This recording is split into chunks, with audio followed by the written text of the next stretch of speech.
We're going to talk to Barbecue right now, and in about a half an hour, we're going to go over to Ben and Jack's. But Barbecue, we're talking about the best burgers for grilling. How do you make your burger? Well, you want to start off with a really good fresh ground beef, maybe like an 80-20 or a 75. 80-20. You want a little bit of fat in there. You definitely don't want it to be dry. That's right. That way they'll get really, really good. They'll be really, really moist when they're done.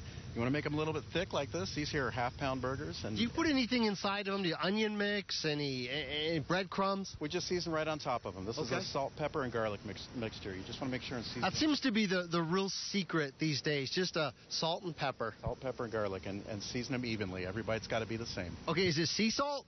No, it's just regular salt. Oh, regular salt. Okay. Don't want to get too fancy schmancy here.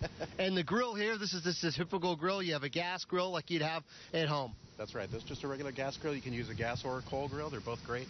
You're just going to get a little different flavor from either one of them. Now, with hamburgers, do you want to flip them a lot, or do you want to wait till you get some juice at the top? Yeah, you want to wait. You only want to flip them a couple of times. As far as the bun, toasted or dry? Toasted every time.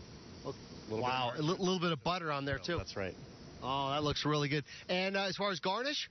I always buy anything. If I can go to the farmer's market if I have time, I always go to the farmer's market. Get the best stuff that you can get. I cut up my own pickles for them. I buy the whole pickles and cut them up. That way they're a little more crisp. Your red onions, your fresh tomatoes, and your lettuce cups. Okay, that's awesome, folks. Now, we're going to do a taste test, but first in the next half hour, we're going to talk to Ben and Jack's, too. They are getting ready as well here. A little bit of charcoal, so a little different. Oh, and it smells delicious, too. We're going to have a taste-off here coming up.